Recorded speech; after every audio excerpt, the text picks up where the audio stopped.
So I'm here today to review Brave New World by Aldous Huxley. Now, unlike most dystopian novels, I thought this one was unique in a sense that it wasn't a forced dystopia. In 1984, for example, everything was extremely strict. If you break one little rule, you could be tortured or put to death. And in this series, it's not quite the case.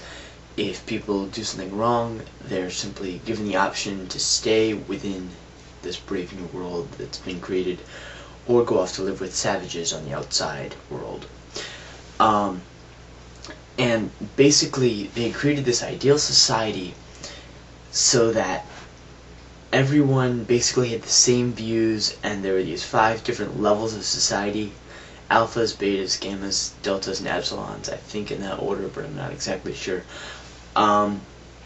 And people were genetically created so that, like, alphas, for example, and I believe betas as well, could evolve however they wanted. Betas were slightly limited, though, and then it just worked its way down, everyone else being a little bit less adapted to their given environment, and then all the way down to epsilons, who were, like, basically not very intelligent, small, weak, and they were just designed to be the poor working class of this given society.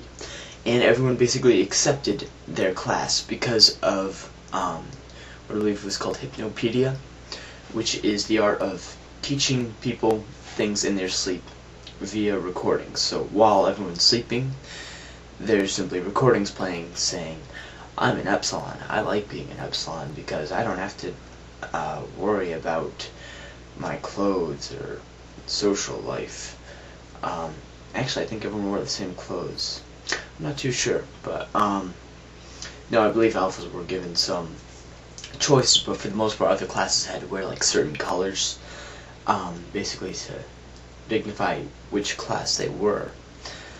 So it was interesting because no one really wanted to fight the system except for one character, Bernard. Now, the characters in this book I found very hard to relate to, because whenever I started to relate to one character, they would either suddenly no longer become part of the story, or they would just do something that proved themselves to be sort of stupid and ignorant. Like Henry, for example. I sort of liked Henry when he first came in, although he was only in, like, 1 chapter. So he sort of disappeared, and I was like, okay, there goes Henry. And Lenina was sort of the main character, but she was stupid, if you ask me. She was really stupid and annoying, and I don't know, I don't like stupid, annoying people, so I couldn't relate to her. That's just me. But Bernard, on the other hand, he was like a bit of a whiner. He was sort of depressed and depressing, but other than that, he was smart and he knew what he was talking about. So he was the only character I could really relate to, and then there was John the Savage, of course, who I could also relate to, but he was a little extreme, especially toward the end of the novel. One thing I really didn't like is how choppy the novel seemed. Maybe it was just me, but I thought that the novel seemed to have almost distinct sections. There's the beginning when they're in the city and everyone's happy, and then all of a sudden Bernard takes Lenina out to see the savages, and it's like completely different part to the novel. There didn't seem to be too much of a transition, and it was just so drastically different that it took me a second to adjust to it, I guess. And then all of a sudden they're back in the city with these savages, including Linda, who is John's father. No, not father, that's not possible. Her mother, his mother. I really should make videos in the morning, you know, because I just say stuff that doesn't make any sense. Linda is John's mother. There we go. And the director who sort of organized the cloning and everything was actually the savage's father. And once people discovered this, because, you know, actually reproducing is a disgusting thing in this society, and he was so ashamed and embarrassed that he simply retired, and that was that. All of a sudden another character gone. It's almost like Aldous Huxley got bored of his characters and just sort of, you know, picked them off one by one. But it was interesting how many different taboos there were in this society. You know, relationships weren't supposed to last too long, which was strange because in the beginning, Lenina was in a serious relationship with a guy named Henry, and she really liked Henry and everything, but everyone's like, why are you still together with Henry? That doesn't make any sense. And it had been like 6 months or something extremely long like that, and that was just too much. And so all of a sudden she went after Bernard. It was weird, and marriage was like completely unacceptable in this society. It was very cool just the way society worked, how it almost was dystopia, in a sense that no one was fighting it. You know, in 1984, I think everyone sort of subconsciously knew that it was a horrible system and it needed to be escaped one way or another. But in this one, everyone was just happy and accepting. And another thing, everyone took this drug called Soma, which basically made you happy and you hallucinated a little bit, and life was good when you took Soma. And so it was just interesting that everyone relied so heavily on this drug. I think people were supposed to feel a little bad by taking it, like it was supposed to be something a tiny bit illegal, but not really. They just needed that escape, that drug vacation almost. And, you know, whenever something was wrong, someone would be like, take some Soma, a gram of Soma will make your troubles go away. But Linda, who was one of the savages, I think she almost left the world just to almost escape Soma, because when she came back she became heavily addicted and ended up killing herself from the Soma.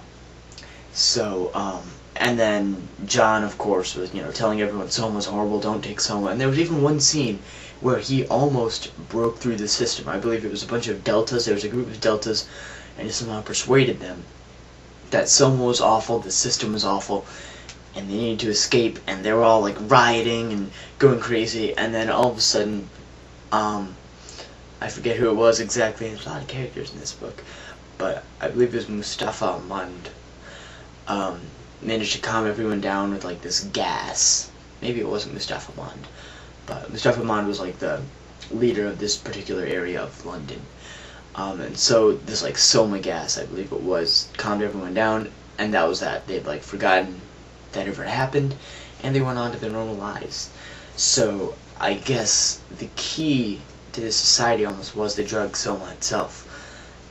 It was just fascinating that Aldous Huxley made it believable, and you know, it seemed like it was frightening that it's really possible to get stuck in this infinite loop of a horrible society.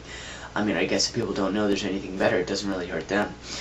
But, so in the end of the novel, John Savage couldn't take it anymore, and he went off to live on his own in a lighthouse. And naturally, he was bothered by reporters and everyone, and people were, for some reason, fascinated by this Savage, just because he was so different, so out there from a completely different world. And, so, you know, they came and ruined his life, taking pictures and stuff.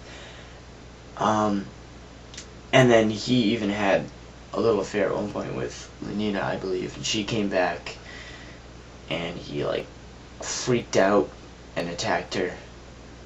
And so, you know, right there at the end, there goes the only character I thought I could actually pay attention to. So I wish Huxley had done a better job on the characters. Just one character that had been completely flawless. It seems like a lot to ask, but I just couldn't relate to the characters too well. I still really enjoyed the novel. I thought it was great. It was definitely groundbreaking. This came out in 1932. But I just need a character to relate to, and the story was a bit choppy, and I don't know why he had to create so many characters and then eliminate so many of them. And it was so abrupt. Everything about it was so abrupt. There was no natural flow to the story. But, so I guess that just about wraps it up. Wow, I got a full 9-minute review this time.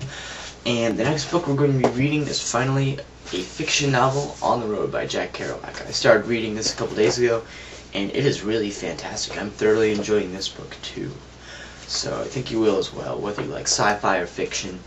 But like I said, I don't want to take a biased direction by reading all sci-fi. I know we've done 3 sci-fi books so far, but I'm taking a different twist here with fiction, and I'm pretty sure you guys will really enjoy this book. So, thanks for watching.